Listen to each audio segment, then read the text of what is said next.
Dharamjot Kaur is our correspondent. DJ, what else can, Indians remember about their Prime Minister? Yeah, as I was saying, Dr. Singh was not only somebody who is remembered as just the Prime Minister of India. His entire persona, the way he conducted himself as a statesman, as somebody who was very soft-spoken, very silent. Those are things that not just Indians in general, but also political parties across lines remember and also respect him for. In terms of his entire political journey, as I mentioned before, his role, if you speak to veterans or you speak to the older generations of India, they will talk to you about how Dr. Singh's role as India's finance minister and how he brought India out of the 1991 financial crisis when he was the minister back then. That is something that is still talked about in very, very revered tones, Eric. Also, just a quick update, Eric, before we go on further about Dr. Singh.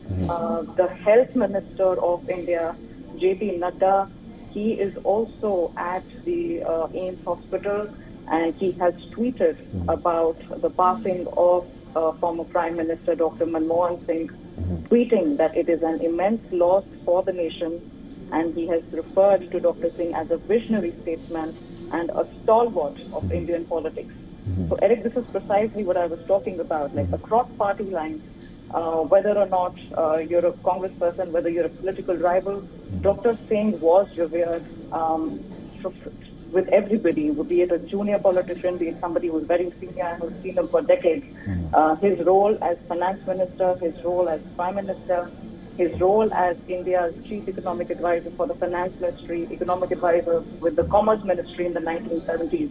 All of those are remembered with a lot of respect, Eric.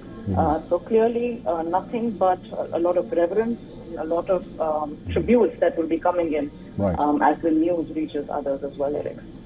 DJ or Dharamjot Kaur is our correspondent. DJ, stay with me. Political opponents, including BJP co-founder Advani, had criticized the late Prime Minister as a weak Prime Minister. We'll talk about that shortly. Dilip Cherian is a political campaign advisor and communication consultant. Dilip Cherian is now joining us live on this broadcast. Dilip, thank you for joining us on this sad day in India, on this sad Boxing Day in India. How will you remember the former Prime Minister? Both. I will remember him both as an economist as well as a Prime Minister. At a time when India's economy was in a crisis, when he was Finance Minister, what is remembered by all of us who were integral to the economy at that time was the fact that you had a leader who was not only confident, but technically knew how to manage that situation. As Prime Minister, he led a very straightforward government that had the ability to do reforms which he had already started. And most importantly, he was seen as a great force for peace and for keeping the nation with a sense of unity and purpose. He's been remembered also as somebody who gave India a phenomenal image in the world at a time when India had not quite reached the levels it has reached today.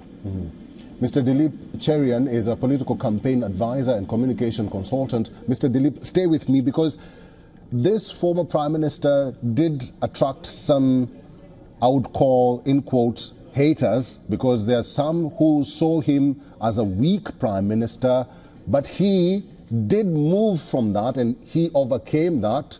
How would you say, or how would you describe his leadership and, ways of moving from hate mongers, so to speak? Dr. Singh's big quality was that he was self-effacing. He did not want to create a huge noise and impression about himself. For him, the nation came first. And the second thing is, he was very rarely hated because he actually empowered his cabinet to do the things that they were good at. There may be people who made mistakes despite the responsibility given to them, but Dr. Singh was known as the kind of leader who would allow his team to function independently and was willing to take the blame for when things went wrong. He never shirked from that.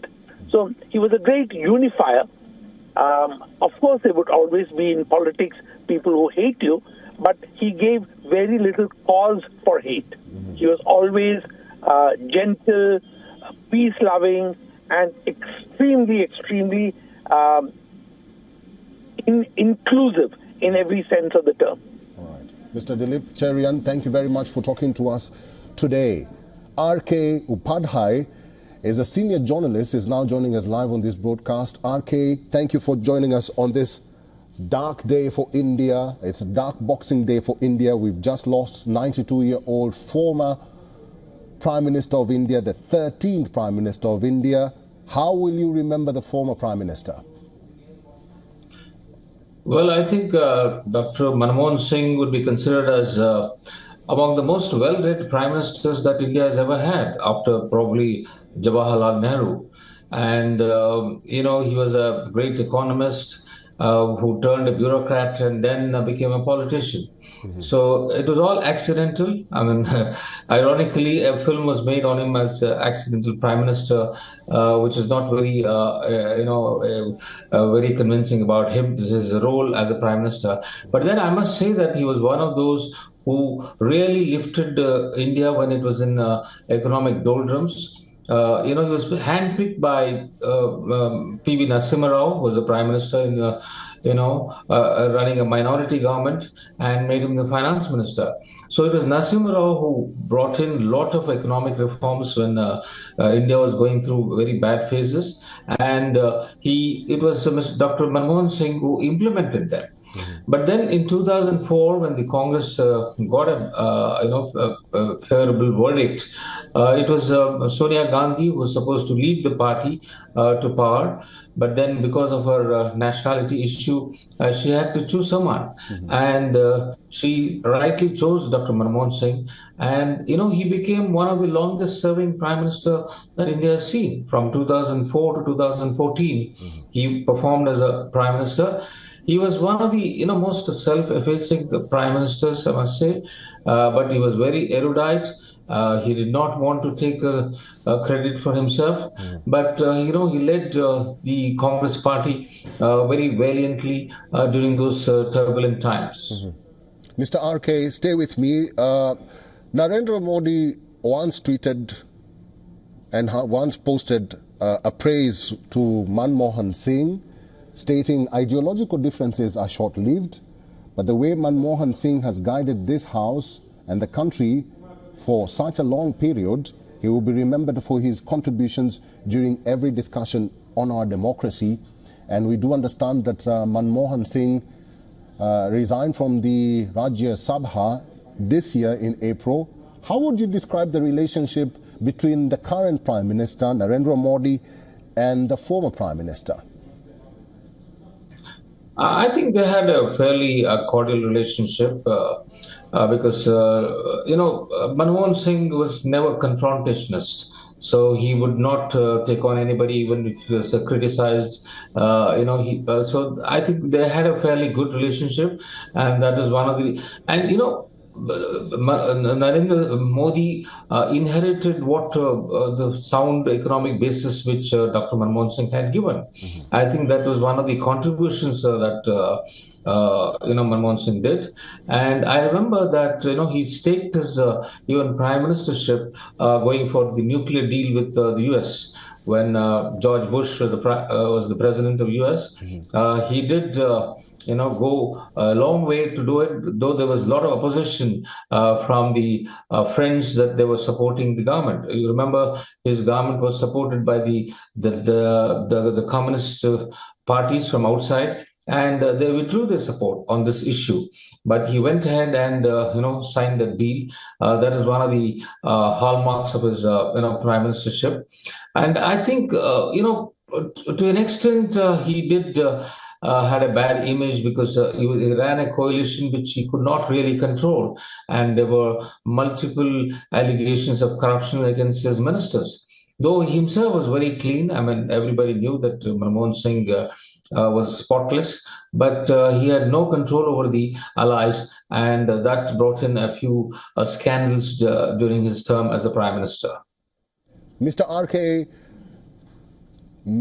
the former Prime Minister served 2 terms. He's the 4th longest serving Prime Minister after Jawaharlal Nehru and Indira Gandhi and also Narendra Modi. He was considered a visionary by others and considered soft by others. How would you say his 2 terms were? How would you describe them? I think it is a period of peace and progress for India, because the volatility of the previous coalition government had just subsided, and the Congress having a fairly good number, they were able to carry on the administration without much of a problem compared to the previous the coalition government. So that is, and then he was able to implement some of these reforms without attracting too much of criticism.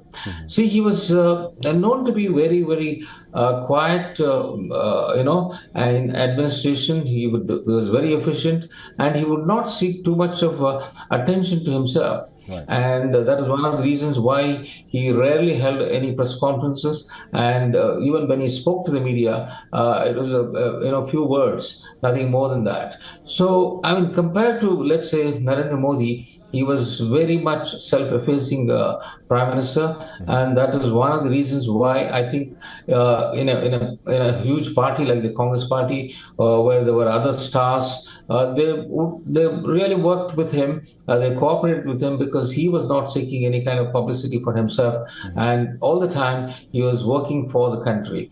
And during his time, that some basic economic reforms were done, and that did help Narendra Modi to build on it.